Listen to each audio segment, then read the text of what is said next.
Abu Hurairah radiallahu anhu, the Prophet's companion, said that Prophet Muhammad sallallahu alaihi wasallam once said, the meaning of the saying the Prophet, Allah's hand is ever full.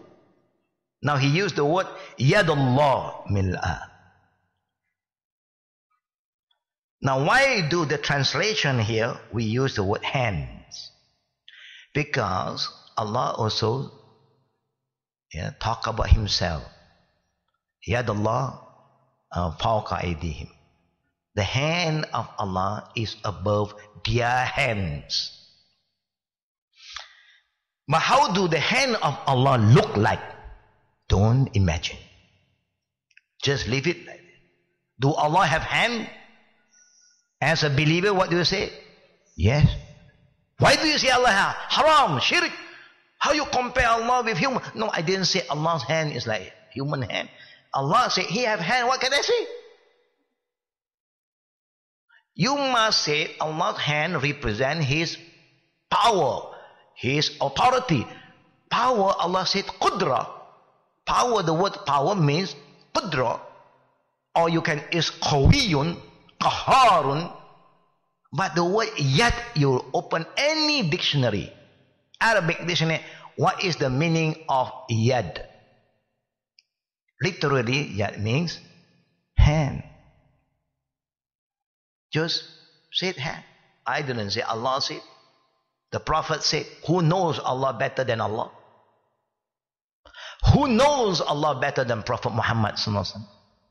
If the Prophet said hand, we said hand. How do the hand of Allah? Laysa kamithlihi shay'. Nothing is similar to Allah's attribute. Allah is most high.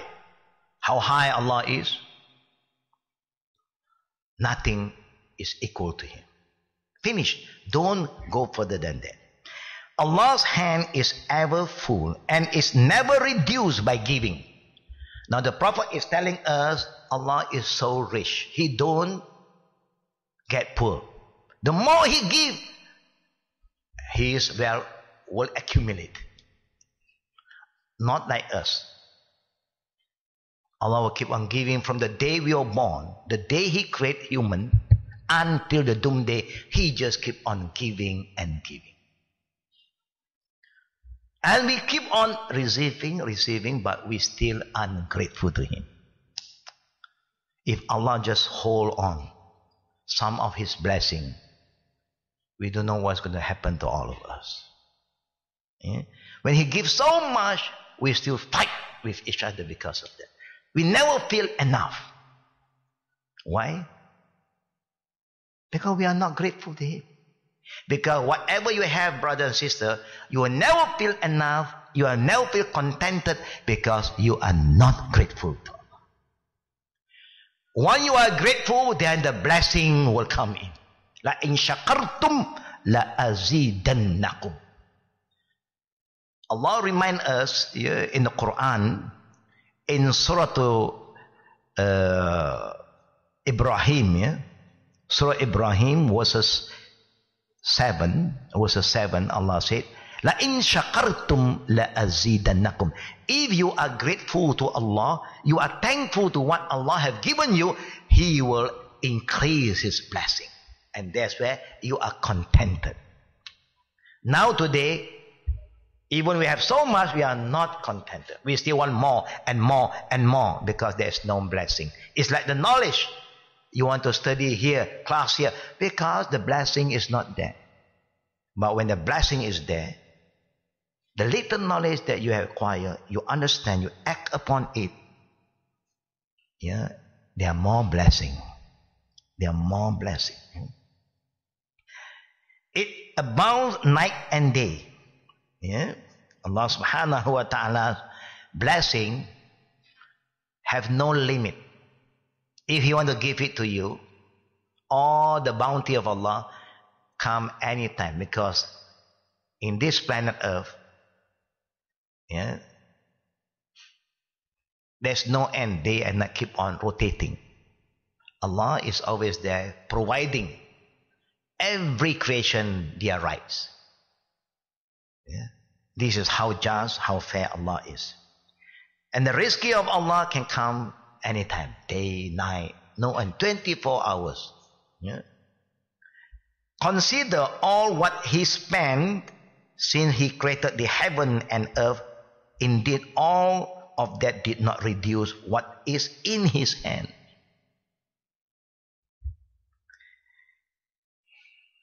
In his other hand are the scale of qadar. Now, do Allah have two hands now? Yeah. One hand, everything is with him. He just gives. His duty is to provide. Ar-Razzaq, that is the attribute of Allah. Ar-Razzaq, the provider. You just work for it, He gives it to you. That's why if the Chinese work very hard, the Chinese get more than us. Why should you be jealous about that? Why are you envy with the non-believer? They work for it. Allah created them. They want dunya, I give them dunya. Yeah. But you don't work for it. And that's why you are lesser than them when wealth is concerned. Yeah. They not only have wealth, they have experience. They work for it. We sometimes have wealth with the experience. You understand that? We want money, but we don't want to work.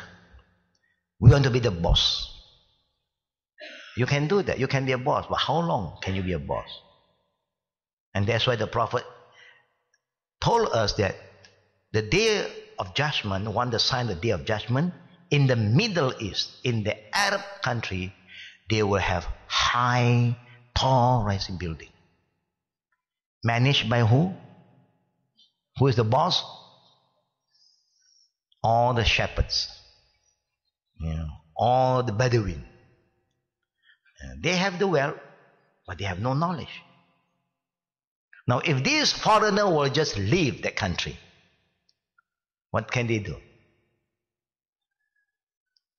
What can they do? They can't do anything. It become a white elephant. Nothing can be done. I don't think they even know how to repair. It's like most of the Muslims, we need time. We need to have watches because we always look at the time for prayer. How many Muslims become watch repairer? Did we produce any watches? You go to Makkah, you buy, MashaAllah, Arabic watch, Dalil, and then make in Japan. And now China will be the quality, Japanese quality, Albani, rahimallahu alayh, my teacher of hadith. Albani is known as Muhammad Nasruddin Albani As-Sa'ah. He is known for that.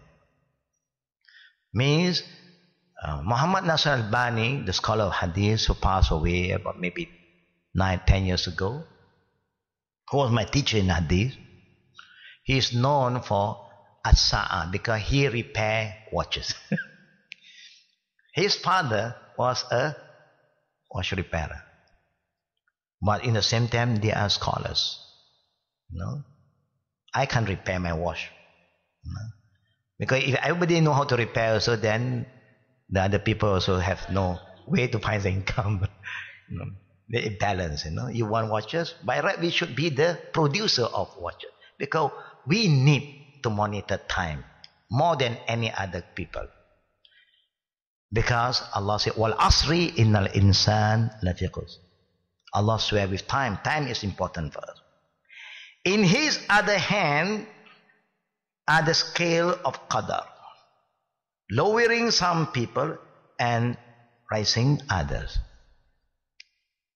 And this is what Allah said, Qulillahumma malikal mulk tu'til mulka man tasha wa tanzi'u mulka mimman tasha wa tu'izzu man tasha wa tuzillu man tasha biyadikal khair innaka ala kulli shay'in qadir. This is the qadar of Allah. Every kingdom, power belongs to Him. And He will give certain power to whom He please. and he will take it back from whom he wants. And he will raise up people who honor him, faithful to him, loyal to him, and he will lower down their status when they are ungrateful to him. Look at the scenario today. Leaders of the world today, when come to election time, everybody is worried. Why they are worried? Why are they worried? You don't have this problem in the time of the prophet. For how many centuries? 3 centuries you don't have this problem. Because people do not want to be a leader. People are looking for good leader. That kind of leader will help you.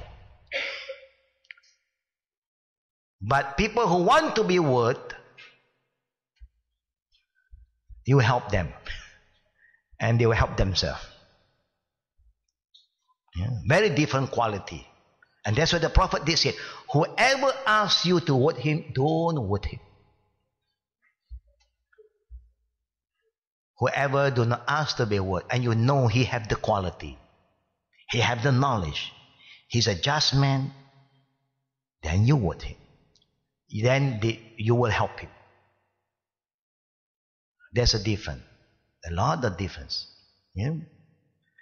So what the Prophet ﷺ is trying to tell us through the ayat of Allah, that Allah, the most powerful, the all-knowing, everything belongs to him. You honor Allah, protect his right, he will raise you up. Like what happened to the early generation. Now, one day you are there so high, the next day, after some time, you end up in prison. What a place, yeah? You're in the palace and now you're in prison. And people have no respect to you anymore. You're so powerful and you become a refugee. This is to remind all of us, nothing is permanent. Everything that Allah gives you is a trust. Make use of the trust in the right manner, inshallah. Allah will bless you. What is qadar here? Qadar is everything there is a what? Yeah. Every action there's a chain of reaction. You do something good, Allah's qadar, something good will happen to you. You do something bad, Allah qadar, something bad will happen to you. If you do righteous deed, Allah rewards you. If you do the wrong deeds, Allah will judge you. And He is very fair. He gives you everything, and in return He just asks you to remember Him. And the best way to remember Him, don't forget to worship Him. Even that you fail. Similarly,